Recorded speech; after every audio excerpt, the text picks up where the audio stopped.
Alright. Hello everyone, my name's JoshJrumJrastic and welcome back to another MrBallen video. Today's video was a suggestion by someone. Surprisingly, I haven't seen this video yet. I thought I reacted to most of what Mr.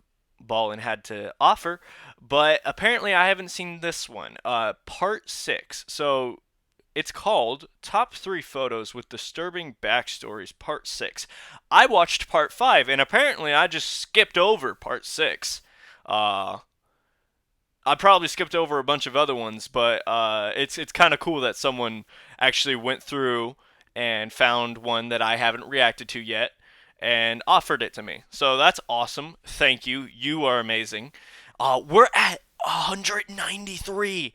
You guys grew overnight. I was like at 80 something, maybe 70 something last night.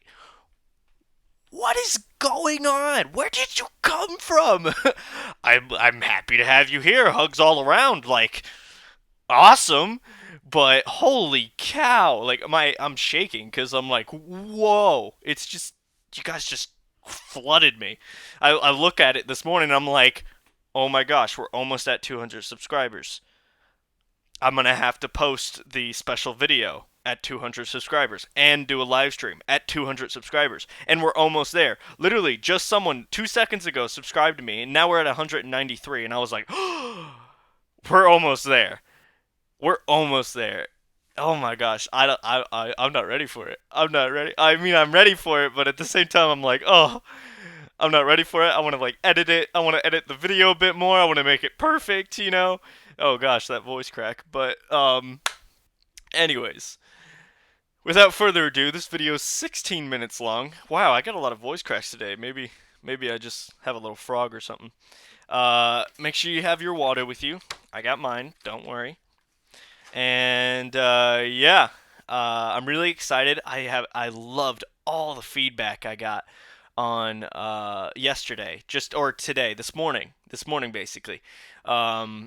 I loved all the comments I got. Some of them were kind of rude, but I don't mind. Some of them were telling me you don't know what you're talking about, and you're right. I don't. I don't know what I'm talking about. I'm a 19-year-old that's just watching videos with you. I mean, what do you expect me to have like this grand knowledge of like the future and stuff? No, no. I'm a 19-year-old, and what I do is watch videos with you. And if that's what you enjoy, then that's what you're here for, right? Um, yeah, and that's all I got to say to that. That's really all I got to say. But anyways, it was awesome. I loved reading your comments. Comment down below in this one. What do you think I should watch next? And yeah, without further ado, I got nothing else to say. Let's begin. Today, I'm going to share with you 3 progressively more disturbing stories, and at the end of each of them, I'm going to share the picture or pictures that are famously associated with them. Yes, sir. But before I get into today's stories, if you're a fan of the strange, dark, and mysterious delivered in story format, then you come to the right place. That's all I do, and I upload 3, 4, even 5 times every week. So if that's of interest to you, please fling a rubber band at the like button, and then subscribe to this channel and turn on. I wonder at which point I'll be able to just recite his entire intro. Alright, let's get into today's story. I wonder how many of you can recite my intro. Oh, I didn't even do my intro. Anyways, guys, as always, if you like this kind of content, consider... Wait, whoa. Anyways, as always, guys, consider leaving a like on the video. It'd be much appreciated. And if you're new here, hi, I'm Josh, and this is what I do. I react to videos, and sometimes I play video games. So if you enjoy that kind of content, consider subscribing and sharing my videos with friends so that I may grow and we can all watch and play some awesome videos and video games together. If you have any suggestions of any videos that you'd like me to watch, go down in my comments below, leave me the title or link, say, please watch this, and I'll get right to you. I promise. Like I did today for this lovely fella. Yeah. Anyways, I think that's all I gotta say. Let's begin. I keep on forgetting to do my intro from now on. Like, sometimes I've noticed that like I've kind of just forgotten to do my intro. I really shouldn't forget that, but sometimes I just do. Sometimes I just really want to get into the video, and I kind of just like, oh, no intro. Let's just go straight into it. But you know. Bum ba da dum ba da dum ba da dum ba da dum. Savage. Is he a savage? In 2014, a 20-year-old man living in India named Maqsood Khan had become completely and totally obsessed with tigers. His wife and his family weren't entirely sure what caused him to be so fixated on tigers, but they noticed after a kind of random trip to the zoo that he took that he came home and all he could talk about were tigers. So they figured he must have seen tigers at the zoo and just become totally enamored with them. But Maqsood's obsession with tigers was not just, love and affection for these animals, although certainly there was that. It was more of a dark fascination with tigers' savage nature. The story Maqsood used to tell all the time to his friends and family was about this tiger that was in captivity, and one day its two trainers had gone into the cage to put a garland of flowers around its neck for maybe some ceremony or something, and the tiger just wasn't having it that day, and when they went to put it on its neck, the tiger kind of snapped and killed the two trainers. Now, Maqsood was not telling the story to kind of glorify the violence of it, or even to act like it wasn't a big deal that these trainers had been killed. He was telling the story with a reverence for these creatures that were kind of untamable, that even in captivity, they were in control, and he was just totally fascinated by them. In May of that year, Maqsood lost his job, something that unfortunately happened all the time for him because he was known to be kind of lazy and kind of happy-go-lucky, didn't take things very seriously. Did he go work at the zoo? He had actually been fired from a job one time when he was supposed to be unloading sacks from a truck and got distracted by some small animal and ran after it, and his employer fired him for it. But his family depended on him, and they said, Maqsood, you got to go out and get another job. And so during the day, Maqsood would go out and tell his family, I'm going out job hunting, but what he was really doing is spending the little money his family had to go to the zoo to go look at these tigers that he was so in love with. So for the next 4 months, Maqsood would just lie to his family and would go to the zoo and stare at the tigers in their exhibit. And so one day, when he was doing just that, on September 23rd, 2014, he was looking into the white tiger exhibit. Now, the way it was set up is there was an outer fence that all of the people who were at the zoo could stand right against, and it was an open-air exhibit. Right on the other side of that fence, all the way around, was a little bit of land that protruded into the exhibit a little ways, and then it would drop straight down into a moat. That was another layer of protection between the tigers and people, so they were not interacting.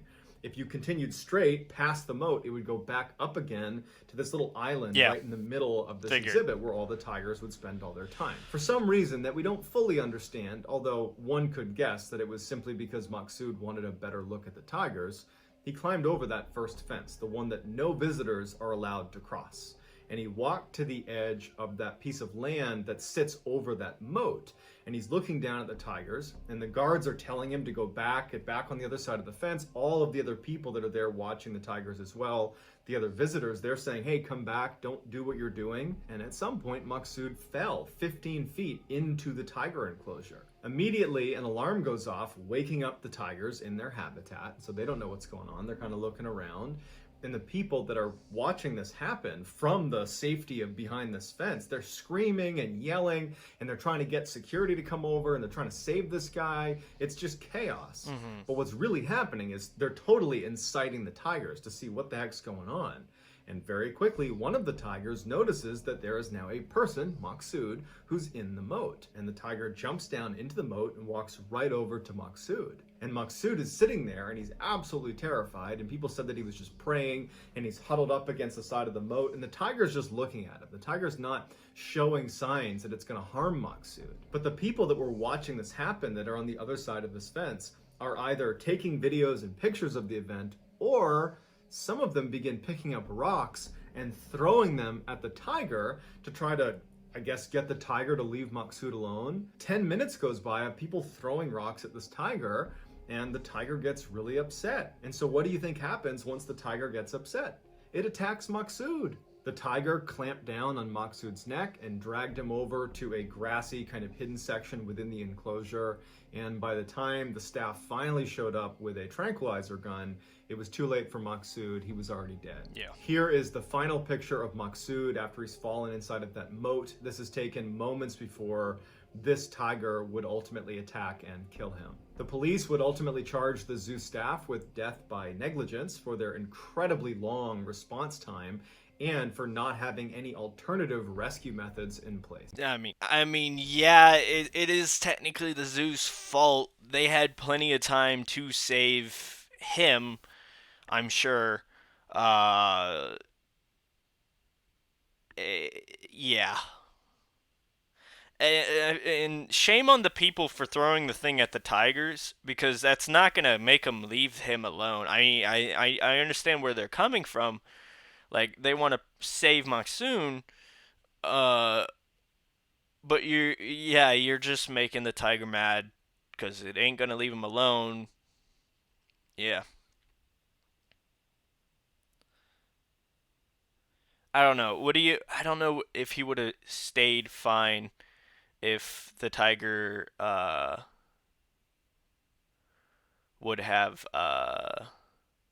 or if they wouldn't have thrown rocks at the tiger. I wonder if he would have been fine. I don't know. Maybe not. Maybe not. Uh, uh, is there should always be an extra barrier, I feel like, around the drop, because there's always a drop, but I don't know. There's not one like that at the other zoo, but at the zoo where I'm at.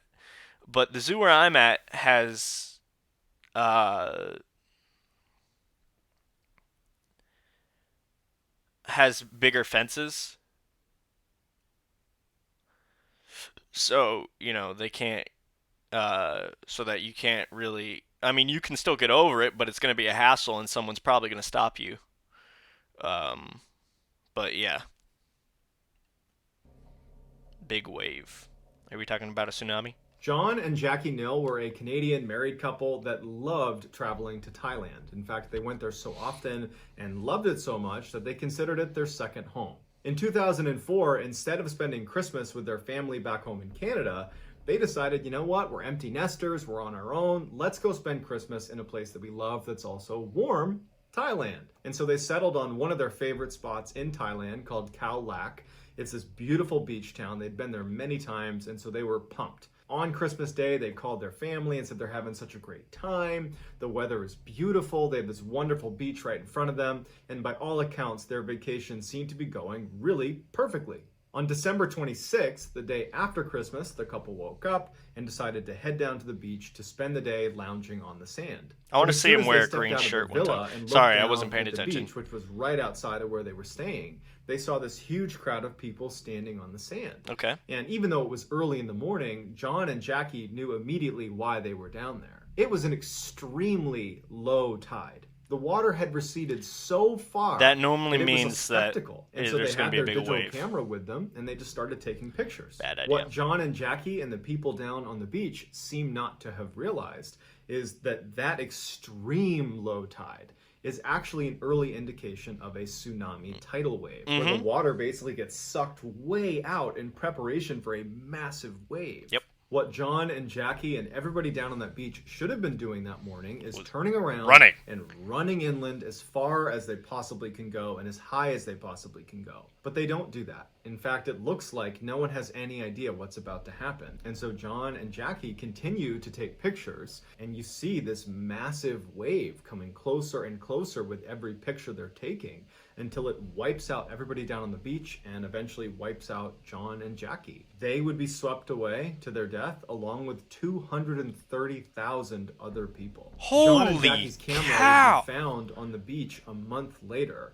The camera itself was destroyed, but the SIM card was intact. And the person who found it would take that SIM card, plug it into their computer, and here are the final pictures that were on that SIM card. Is that really it? It doesn't look that big from that far away.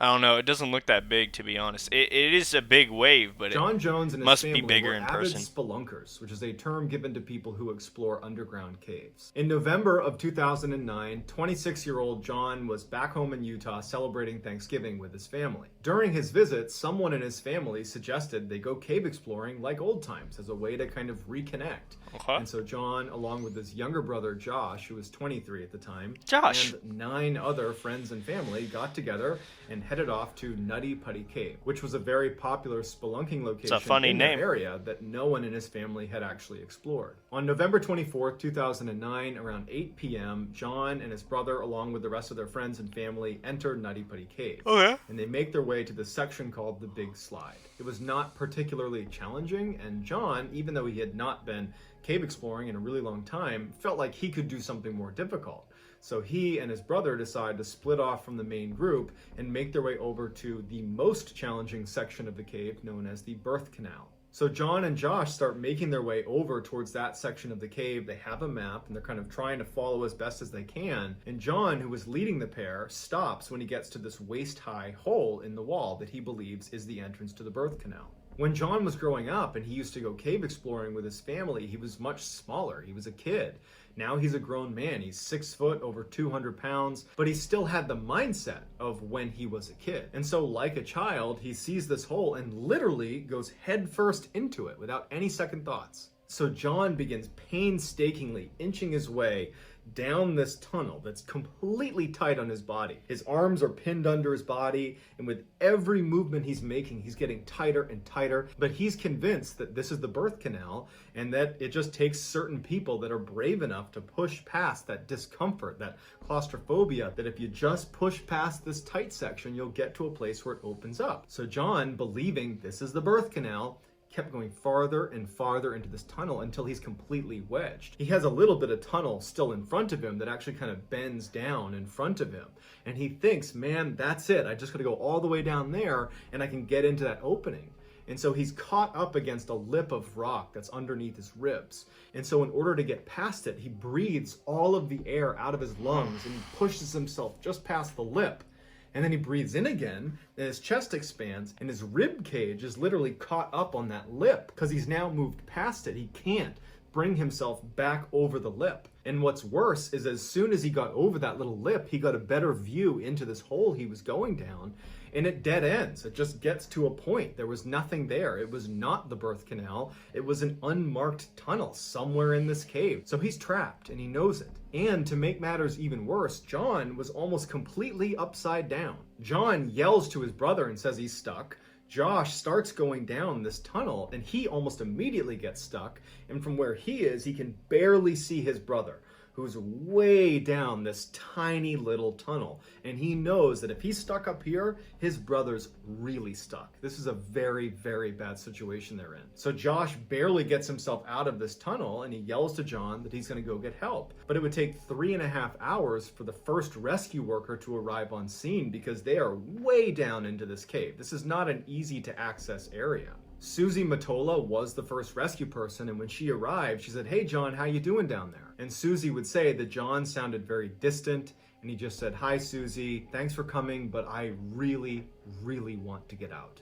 Susie immediately reassured John that she will have him out in no time, everything's going to be just fine. But when Susie looked down into this tiny little space that John was stuck in, she thought this is going to take a really long time to get him out. I mean, just to set up a pulley system to try to pull him out is going to take a long time.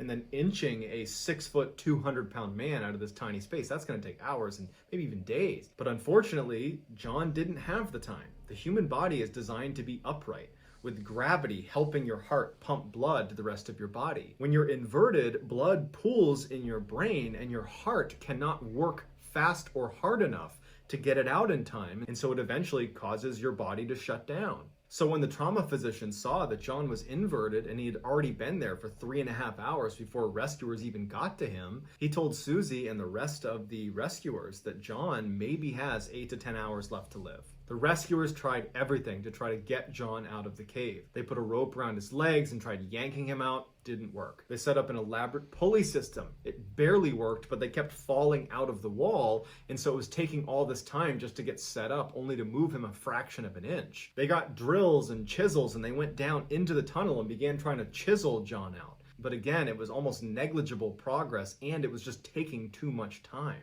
As the rescuers are doing everything they can to try to get him out, they noticed that John's breathing was becoming labored and his voice sounded nasally, indicating that more and more fluid was building up now inside of his lungs, and that probably they were within the last few hours that he was going to be alive. At some point, they finally got John to move just a couple of inches using this really elaborate pulley system that they had found a way to stay anchored in the walls, but they saw there was a huge problem. No matter what system they were going to use to get John out of this hole, due to the angle of the cave he had crawled into, his legs would not fit. They would not bend in the right direction on the way out. They would have to break his legs in order to curve him around this bend in the cave. With John's breathing already labored and him being basically unresponsive at this point, they figured that if they broke his legs, that would just send him into shock and kill him anyways. And so they realized that they cannot get John out of this cave. He's going to die here.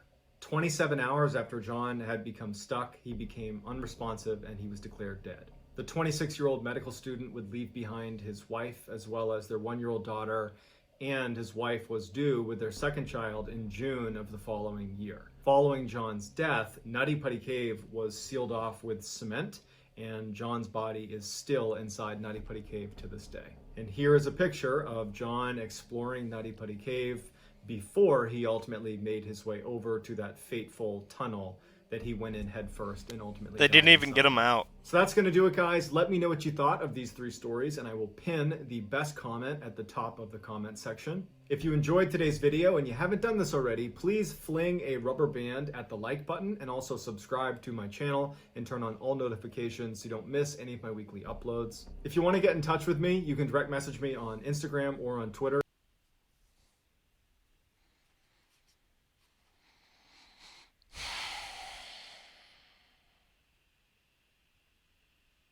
They didn't even get him out. Not even after he died.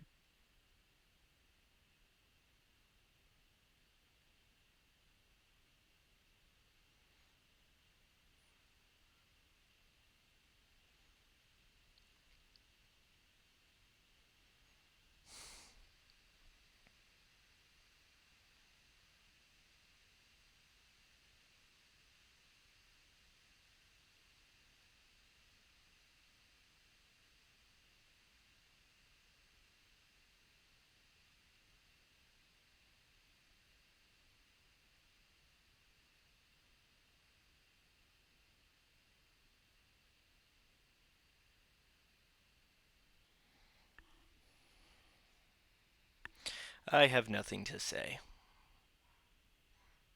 I am very sad. Yeah. Alright.